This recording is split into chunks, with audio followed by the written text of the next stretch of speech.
So how do you get to travel from Hobart in the south of Tasmania to Adelaide, South Australia, the driest state, driest continent, for $5 a day? Doesn't turn out quite like that. The answer is transfer car. Transfer car seems to me, and I'm not part of them, seems to me to be an independent company that hire vehicle companies use to get vehicles that have been used on holiday or from hire from one part of Australia or New Zealand to another part, and that too many vehicles end up in the one spot and they have to get them back. And so I've done it 2 times, maybe 3 times. First one was from Cairns down to Brisbane, which was turned out, even though it was transfer car, it was through a juicy 4-camper van, had a roof tent, which I never needed to use because I travelled by myself, and I travelled from Cairns out into the hinterland and then down south. And so this last one was from Hobart. Here's the map. First little rest stop after heading out from Hobart this morning, up through the Great Central Lakes district of Tasmania.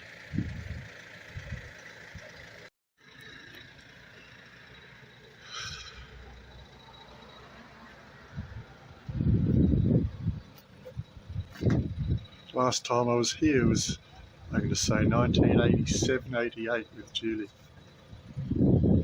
Well, I've been for my morning run. I've had a terrific cup of espresso on this new nano espresso machine. I'll show how it works later. I'm just going to show you the campsite. So this is a free campsite, just a little bit up the river where the creek comes off. I think it's called Dog Creek or something like that. Horse Creek. And it's a free camp. No toilets or any other facilities, so it's only for campers. I've stopped here at Turner's Beach. It's about 10 k's west of Devenport on the, they call it the Central Coast, but I'd call it the West Coast. West Central Coast. Actually, I would call it the Northern Coast. Anyway, it's a very wild and woolly day here.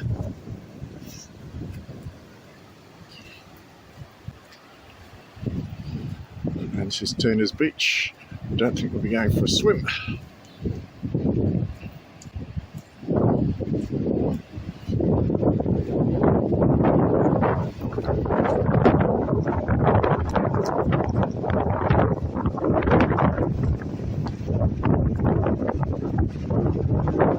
So we're on the north coast of Tasmania, just west of Devenport. And my plan is, I've got the ferry across to Melbourne tonight. I'm going to go up to the oyster farm, about 100 k's. I'm here with my motorhome on the northern coast of Tasmania on the western end, just past Wynyard. It's a scenic look out here. It is rather scenic actually. I'm heading for my oyster lunch at the oyster bar. The campaign calls for residents to lend their voices to the cause and become a part of the last push to vote aid.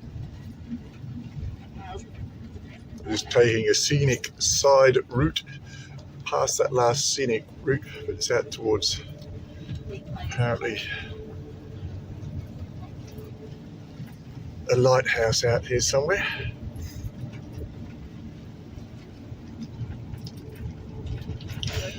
It's really good, this part of Tasmania. I've never been here before. Came here in Tasmania about 1987, I reckon it was, with Julie. And I can't remember whether I've been here once or twice since. Down the guts and on that southwest coast. But this is right on the northern coast here. Bay, walking 65 kilometres in one day. Lizzie Whitler's is in honour of her friend who passed Straight away out of the in May Bass last Strait. year. just 41 years old, both of them living with cystic fibrosis. Lizzie is hoping to raise $65,000. Her mammoth walk is all ready.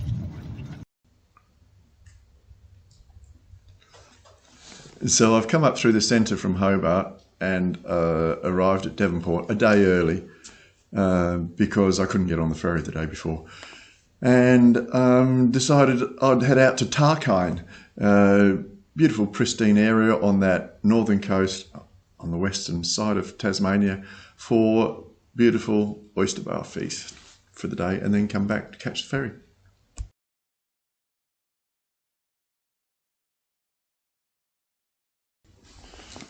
I didn't take any pictures on the Spirit of Tasmania, but it is a wonderful vessel now, far upgraded to what I recall. It's not exactly a Mediterranean cruise, but the facilities are good and it doesn't need upgrading, and it's really nice and a pleasant trip. And I had a cabin, so I had a couple of drinks and then slept on the way all the way over, really. And I find that's a great way to avoid being seasick. Then after arriving back in Melbourne at 7:30 in the morning, I motored straight down to the Mornington Peninsula hot springs and had a nice hot spa there, and put my injured bones into the volcanic water there before heading on another ferry. And this picture is from another ferry. It's the one that goes across to Queenscliff from Swansea or thereabouts on the south of the Mornington Peninsula. It cost me $68 to put the van on, my cost, because that wasn't covered by the transfer vehicle, before I headed down the Great Ocean Road.